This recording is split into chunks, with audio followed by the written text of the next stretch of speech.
এক একটা যৌতুকগৃহ কলকাতা বা বৃহত্তর কলকাতায় তৈরি হয়েছে। এর জন্য স্থানীয় তৃণমূল কংগ্রেস এবং স্থানীয় থানাগুলি দায়ী। এত বড় মৃত্যুর মিছিল, এর পরেও মুখ্যমন্ত্রী সরকার রিল্যাক্টেন্ট। কেন ফায়ার ব্রিগেড মিনিস্টার তার দায়িত্ব স্বীকার করে রেজিগনেশন দেবেন না? কেন মুখ্যমন্ত্রী এখানে আসবেন না? আনন্দপুরের বিধ্বংসী আগুনের ঘটনার পর এখনো মমতা বন্দ্যোপাধ্যায় ঘটনাস্থলে যাননি। একাধিক মানুষের মৃত্যু তার বিবেককে জাগাতে পারেনি। আইপ্যাকের অফিসে তল্লাশির সময় তিনি সঙ্গে সঙ্গে ঘটনাস্থলে ছুটে যান এবং বেআইনিভাবে ইডি অফিসারদের বাধা দিয়ে ফাইল কেড়ে নেন, বেআইনি কাজ করেন। কিন্তু এত মানুষের মৃত্যুর পর ঘটনাস্থলে যাওয়ার প্রয়োজন মনে করেননি তিনি। সারা বাংলার মানুষ দেখল ঘটনাস্থলে পড়ে থাকা পোড়া মাথার খুলি টানাটানি করছে কুকুরে। এত কিছুর পরও তার মধ্যে কোনো অনুশোচনা নেই। বাংলার মানুষ বলছেন, এ তো অমানবিক মুখ্যমন্ত্রী। এইরকম মুখ্যমন্ত্রী সারা ভারতবর্ষের মানুষ আগে কখনো দেখেননি। আমাদের মূল বক্তব্য হচ্ছে, এই যে এক একটা যৌতুকগৃহ কলকাতা বা বৃহত্তর কলকাতায় তৈরি হয়েছে, এর জন্য স্থানীয় তৃণমূল কংগ্রেস এবং স্থানীয় থানাগুলি দায়ী। এখানে যে গোডাউনটা ভাড়া দেওয়া হয়েছে 1.5 লক্ষ টাকা ভাড়া পান এবং তার মধ্যে 60,000 টাকা স্থানীয় বিধায়কের প্রতিনিধির হাতে এখানকার মালিক দিয়ে দেন প্রতি মাসে। এখানে ওয়েটল্যান্ডে কেন এগুলো হবে? এটা মাননীয় বিচারপতি অমৃতা সিনহার কোর্টে কেস পেন্ডিং রয়েছে। সবাই জানে এটা ওয়েটল্যান্ড। এই ওয়েটল্যান্ডটা গত কয়েক বছর ধরে দেদার বোঝানো হয়েছে, বিক্রি হয়েছে এবং মাসে মাসে তোলা। মুখ্যমন্ত্রী তার রাজধর্ম পালন করেননি। মুখ্যমন্ত্রীর বাড়ি এখান থেকে 10 কিলোমিটার। ওনার আসা উচিত ছিল। উনি রাজ্যের প্রশাসনিক কর্তৃ, অ্যাডমিনিস্ট্রেটিভ চিফ। কেন 50 লক্ষ টাকা ক্ষতিপূরণ দেবেন?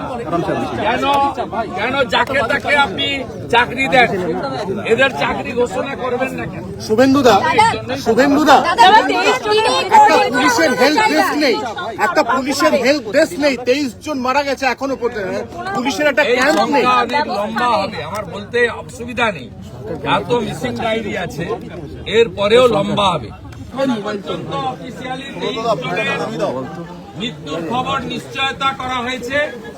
আরো 27 জন মিসিং আছে এবং এতক্ষণ পরে আমরা ধরে নিতে পারি যে তাদের পরিণতি কি হয়েছে।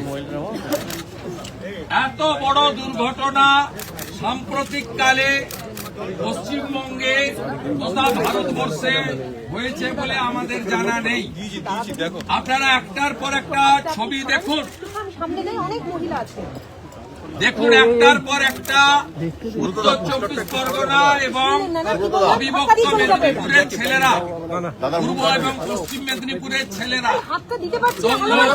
নন্দকুমার, পিংলা, পাঁশকুড়া, ময়না, এই এলাকার পেটের টানে কাজ করতে আসা।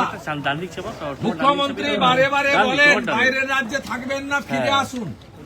নিজের রাজ্যেই অন্য জেলা থেকে আসা পরিযায়ী শ্রমিক, তাদের পরিণতিটা কি হলো দেখুন। রিপাবলিক বুমটা একটু টানো না, ভাবা যায় আগুন লেগেছে মধ্যরাত্রে, দমকল এসেছে 6 ঘন্টা পরে।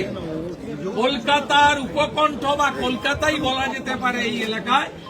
এখানে যদি এই অবস্থা হয়, তাহলে বাসন্তী গোসা বা কুলতলি ক্যানিং, সাগর পাথর প্রতিমা বা গড়বেতা কেশপুর পিংলা বা বাঁকুড়া পুরুলিয়ার প্রত্যন্ত এলাকার মানুষজনের কি অবস্থা, দুরাবস্থা আপনারা দেখতে পাচ্ছেন। আপনারা দেখুন, একেবারে তরুণ সব ছেলে, 25, 26, 27 বছরের ছেলে। এদের ছবি দেখলে চোখে জল আসবে। এদের মৃত্যু হলো মৃত্যুপুরীতে এবং এরা কেউ বেরোতে পারল না। এখানে দেখুন কতদিন ধরে এই জলাগুলো ভূমি বুঝিয়ে দেখুন। ওয়েটল্যান্ড রাজ্য সরকারের 4/8/2023 গভর্নর সেক্রেটারিয়েট থেকে বলা হয়েছে। দেখুন কলকাতা হাইকোর্টের কেস নম্বর 17,501/2023 আপনি দেখুন Shyamal Lahiri versus the state of West Bengal. দেখুন কি করে রেখেছে, দেখুন শুধু টাকা ছাড়া আর কোনো কথা নেই। টাকা নিয়ে গোটা সোনার পুলকে বেচে দেওয়ার কাজ করেছে এখানে তৃণমূলের চোরেরা, এবং এই গোডাউন ভাড়া দিয়ে মাসে 1.5 লক্ষ টাকা অবৈধভাবে নেওয়া হয়। 60,000 টাকা বিধায়কের অফিসে দুবাই বলে একজন আছে বিধায়কের দিয়ে তার হাতে পৌঁছে দেওয়া হয়। এই মৃত্যুর জন্য যদি কেউ দায়ী হয়, রাজ্যের শাসক দল, স্থানীয় পুলিশ এবং এই রাজ্যের প্রশাসন দায়ী। আমরা ভারতীয় জনতা পার্টি আমরা আজকে এসেছি বলে ধারা 163 লাগিয়েছে, অথচ বিরোধী দলনেতা তিনি মন্ত্রীর সমমর্যাদা পান। ফিরহাদ হাকিম মন্ত্রী মেয়র, তার জন্য 163 হয় না। অরূপ বিশ্বাসের জন্য 163 হয় না। সুজিত বোস 32 ঘন্টা পরে এসেছেন, তার জন্য 163 হয় না। আর নির্বাচিত বিজেপি বিধায়ক 20 জন মাত্র, আর বিরোধী দলনেতার জন্য 163 ধারা লাগিয়ে সাইনবোর্ড লাগিয়ে দিয়েছে। We all are law abide people. আমরা এখানে পৌঁছালাম, পাশে দাঁড়ানোর বার্তা দিলাম। প্রত্যেকটা নিখোঁজ পরিবার আমাদের কাছে আছে। এমএলএ অশোক দিন্দার নেতৃত্বে আমাদের টিম পুরো তাদের সঙ্গে থেকে কাজ করছে। আমরা খুব লজ্জিত, মর্মাহত।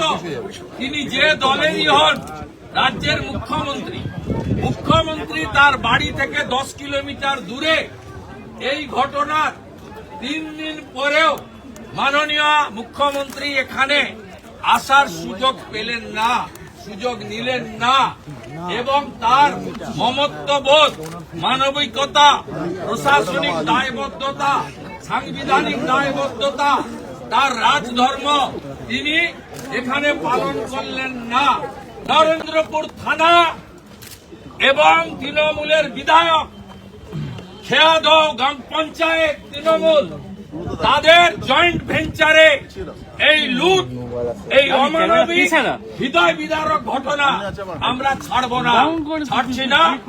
আমরা অবিলম্বে নিখোঁজ ব্যক্তিদের উদ্ধারের দাবি করি এবং রাজ্য সরকারের 10 লক্ষ টাকার আমরা প্রতিবাদ করি। প্রত্যেককে 50 লক্ষ টাকা দিতে হবে। কোথায় কোথায় চাকরি দেন, চাকরির ঘোষণা করতে হবে। এখানকার আইসি কে সাসপেন্ড করতে হবে। এখানকার পঞ্চায়েতকে ডিজলভ করতে হবে এবং ওয়েটল্যান্ডের জমি অধিগ্রহণ থেকে বেআইনি গোডাউন চালানোর কাজে অভিযুক্ত যারা, শুধু ডেকোরেটরের মালিককে গ্রেপ্তার করলে হবে না, বিহাইন্ড দ্য স্ক্রিন এবং আসল মধু যারা খেয়েছে সেই মধুখোরদের জেলে পুরতে হবে। বাংলার মানুষ এখন বুঝতে পাচ্ছেন সেদিনের সেই বাংলার মেয়ে এখন এই বাংলার লজ্জা।